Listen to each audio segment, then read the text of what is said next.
right. So I'm just getting word in right now that it looks like Cori Bush has defeated longtime Representative Lacy Clay. So this is obviously really big news that Cori Bush, who's generally considered to be the progressive in the race, she's leading by only a few percentage points at 48.6 percentage points versus William Lacy Clay at 45.5%, and then Catherine Buckner, who's a smaller name in the race at 5.9%. But it does look like this is a win. It does look like this Looks is a like win for Cori 100% Bush. reporting there. Yeah. Yeah, 100. So it does look like it's official. Then right now we're saying Cori Bush has won this thing. So that's obviously that's really big news.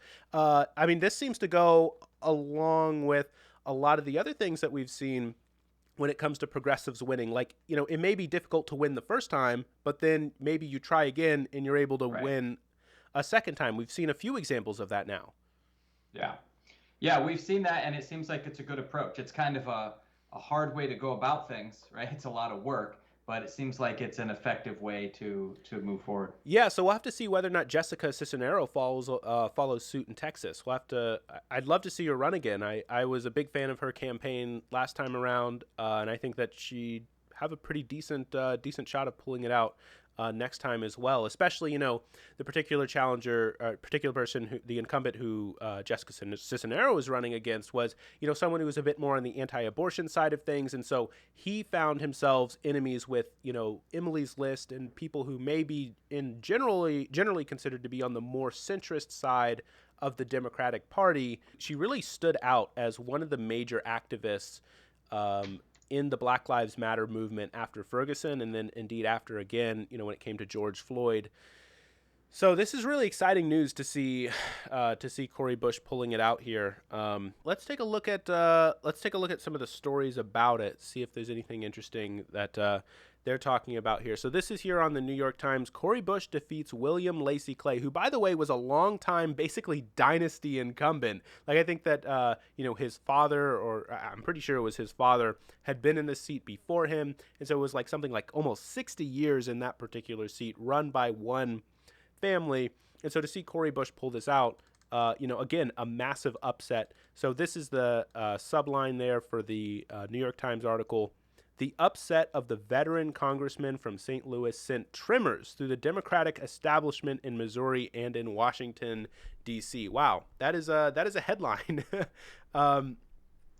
So let's see here on this article here. Cori Bush, a progressive activist and leader of the swelling protest movement for racial justice, toppled Representative William Lacy Clay of Missouri in a Democratic primary on Tuesday, notching the latest in a stunning string of upsets against the party establishment. Wow, to see a story like that written on the New York Times, I think that's a pretty big deal, Chris. Just those words. What do you think?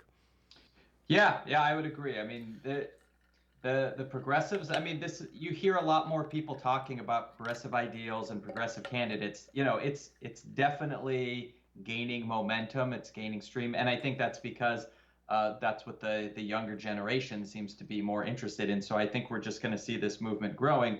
Again, unfortunately, it takes time, right? It's like you want this stuff to happen fast, but Yeah. it's going to be cycles of elections where I think we slowly see some gains, and hopefully we don't see too many losses along the way. But it seems like the people that get in there, make a name for themselves and get attention, seems like they're largely doing pretty well. Well, and as you win, you end up building institutional support. You end up building Right. those kinds of institutions, which then help propagate more wins into the future. So that's another, that's really important. Now, when we're talking about this New York Times article, the thing that I think is really interesting and actually just important about that first line here, that just first paragraph opening headline, the narrative is almost more important than what actually happens. Because if you create a narrative, you have a narrative that progressive activists, that progressive leaders are toppling the Democratic establishment, well, then the Democratic establishment's going to get worried, right? Because, Right. that's the narrative. That's the idea that's floating around. And ideas have this weird character about them that even if they're not initially true, they can end up perpetuating themselves. after World War II, for example, this is a totally weird example, but after World War II, there was this weird idea that it was entirely physics, and the physicists that ended the war, that saved America from having to do this invasion of Japan. Now that wasn't actually quite right. The physics that itself was entirely declassified, and it was more or less common knowledge. The difficult thing about developing the bomb was actually chemistry. Was actually developing things that wouldn't allow that could handle the various kinds of pressures that were various necessary, belting the different kinds of metal, and almost all the classified information was actually in the realm of chemistry. But it was the declassified information, the physics, because it was declassified since all the physicists around the world already knew that much. So it created this narrative that physics was the reason why we won the war, and that just led to more physics funding, at least for the next couple decades, until the cancellation of the super collider or whatever in the 90s with Newt Gingrich. Can't remember the exact name. It was going to be a massive particle collider, way bigger than the Large Hadron Collider. And that would have been built decades ago. We would have discovered the Higgs boson decades, like 15 years earlier than we actually did. Yeah. But anyway, what weird example, weird tangent there to make the point that ideas can end up having an influence of their own. And if you create that narrative that progressives are toppling members of the establishment, I think that it can create that kind of self-perpetuating cycle where people get it in their mind, oh, well, progressives are toppling the establishment. It can give confidence maybe to other progressives to say, you know what, I'm going to challenge my member of Congress in my neck of the woods and see what happens. Let's just see what happens. And maybe a few of them will win. And that can, again, perpetuate more of that narrative. The narrative almost matters as much as what actually happens. Curiously enough, I don't know. It's just interesting. So yeah, and it's interesting to see too, because it depends how you measure for progressive, right? I mean, there's a ton of members that are part of that progressive caucus, right? Way more than if you just sat down and tried to name the progressive people that are on that side of the aisle.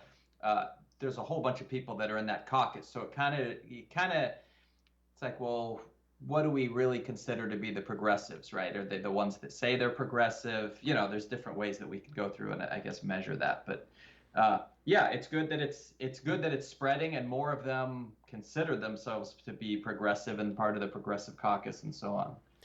yeah, and so let's go through a little bit more in this article here. So Miss Bush, who is 44 years old, captured nearly 49% of the vote. We saw there earlier. It's what is it right now? It is at with 100% reporting. So I guess these are the final numbers: 48.6 to 45.5 there, according to the Associated Press.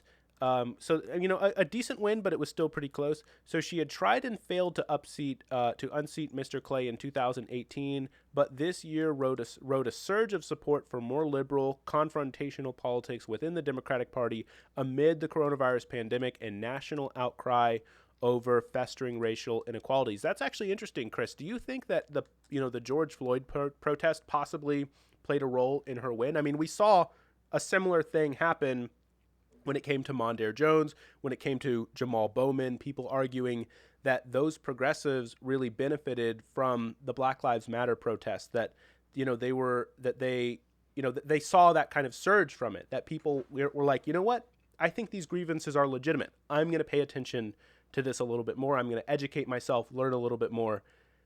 I don't know. Do you think that maybe Cori Bush saw a bit of a surge from it? Yeah, absolutely. I mean, I think our whole country is taking notice, and you're seeing a participation in this that is in these protests that is larger than anything we've seen in the past. Where it's you're seeing a full diversity out there in the protests, right? You're seeing the full population showing up. You're not just seeing a portion of the population going out. You're seeing everyone essentially showing up and being a part of this. And I think that message is getting out there, and it's all, it's in cities around the country, and it's happening, day after day after day. It's absolutely getting people's attention and getting them to think about stuff. Now that not everyone is immediately, sympathizing with the defund the police slogan and stuff like that. But I think there's so much of this is just undeniable when you see what's going on, that you have to kind of have your eyes open and go, maybe we need to be doing something a little differently here. Yeah, I do think that it's definitely helping. I think that it's opening people's eyes. I think that's absolutely right. So, a little bit more into this story here. Miss Bush's victory came on the same night that Missouri voters decided to expand Medicaid eligibility. So that's another really big thing which we should chat about here. It was a significant milestone for the insurgent progressive candidate and the groups like Justice Democrats, which have backed them across the country. It showed them that the same brand of politics which has helped young liberal candidates of color unseat veteran party stalwarts in places like Massachusetts and New York could also resonate in the deep heartland against a black incumbent whose family has been synonymous with his district for decades. So that's, again, I think the narrative is really important here, and this narrative being put out by this article here is really in the lane here of progressives are taking over here. Mish Bush now joins figures like AOC of New York, who defeated the 20-year veteran Joe Crowley in 2018. Jamal Bowman, who last month won his primary against Elliot Engel, and also, of course, Mondaire Jones and a number of other names out there. Um, yeah, I think that this is just, again, creating that narrative. Now, when it comes to the expanding Medicaid eligibility, that's good to see, right? That's good to see that expansion. You can have your criticisms of the Affordable Care Act or of Obamacare, but expanding eligibility to make sure that more people can get health care and being done by popular majority, showing that, the majority of voters do agree that this is a good thing, having health care, especially in the midst of a pandemic. Exciting to see. It's exciting to see for sure. Well, it's a little tricky to roll back things like that. Like, I mean, we're seeing them literally trying to dismantle the Affordable Care Act, but it's hard to do once people are getting a medical service and you go in and try to get rid of that so that you Right. can cut things. You've instantly made some people that are probably not You've going to made vote for you enemies. anymore, Yeah, you've right? made enemies for sure. And Yeah. and not just that, people get to try something and they're like, "Oh, this isn't so bad.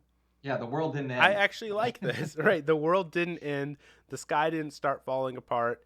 Uh Yeah. and so I do think that, this is a good thing, and it shows that even in red states, the majority of voters will support something like this.